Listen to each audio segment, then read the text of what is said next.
Welcome back, and today we're going to start digging into HTML5 forms. And this is one of the big things in HTML5. We have access to a plethora of new elements and attributes and input types. So I think you'll be excited about this. The one thing I will warn you of, though, is at the time of this recording, implementation is still very sketchy. Some of this is new. Some of these features are maybe only implemented in, say, Opera. They might be implemented differently in Chrome. So yeah, we're almost in IE6 territory here, but still, you definitely want to be playing around with these because, as you'll find, they actually degrade quite gracefully to simple text boxes. So let's bring in a simple input here, and you know that we have input type equals text. Now, if I were to remove this, that would be the default anyways. So the default for an input is text, and we can prove that. Come back over, there is our text box.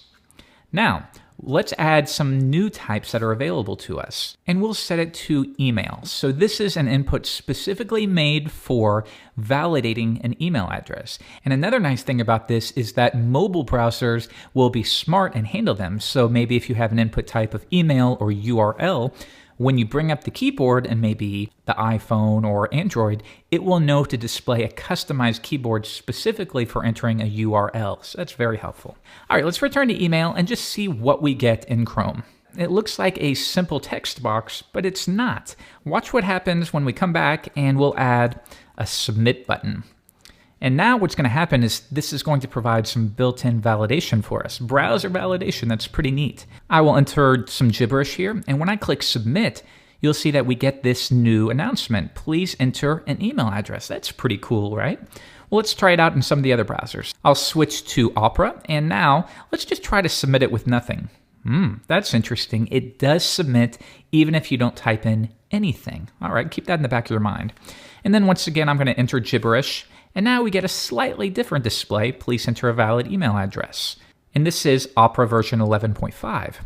Now, lastly, let's switch over to Firefox. And I'd like you to note something. To the best of my memory, the default value for a button has always been submit, but it seems like recently in Firefox, they've changed it to submit query, which is a little interesting because it's less readable, a little more confusing. I wonder why they did that. Anyhow, if we once again try to enter some text, click submit, we also get please enter an email address. And I want you to pay note to the fact that in every browser, the display of the validation pop-up is going to be a little bit different. And I don't think that's a problem. That should be okay.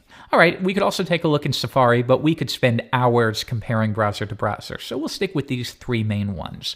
So now we are successfully validating an email address. But I want you to remember, you cannot rely on this. Even in a couple of years, you really can't rely on it for sensitive data because, of course, if I needed to get around your validation, all that I would need to do is open up Internet Explorer 8, and then I can easily pass your validation because in those browsers, it defaults to a simple text box. So this is helpful for some built-in browser validation, but you'd also want to do your own form of server-side validation as well.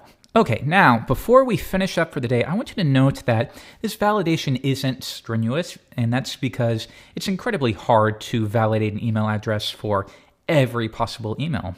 So I want you to note, if I were to do a at and click submit, nope, that didn't work. But if I do a at a, click submit, you can see by the question mark in the URI that it did submit successfully. And then also, it will submit successfully even if nothing is entered.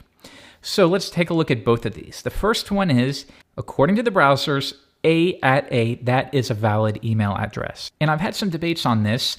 I think we can all agree that even though that's technically a valid email address, it's not really. And that's the problem, is the browsers have to accommodate for such a huge variety of what an email address might be.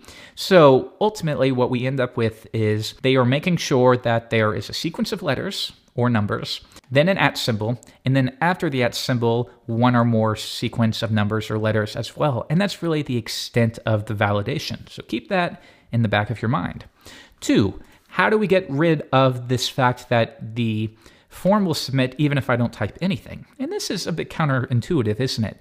We want it to be a valid email address, so you would think the absence of any letters would mean, nope, that's not a valid email address. But unfortunately, that's not the way it works. The way it does work is we will want to apply an attribute called required. And we'll take a look at more of these in the attributes section. But for now, just take note that required means this input must have a value. And now if I come back and click submit, we'll get a new one that says, please fill out this field.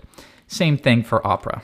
And in this browser as well, this is a required field. So don't rely on the validation to accommodate every possible scenario. In the next lesson, we're going to take a look at the URL type.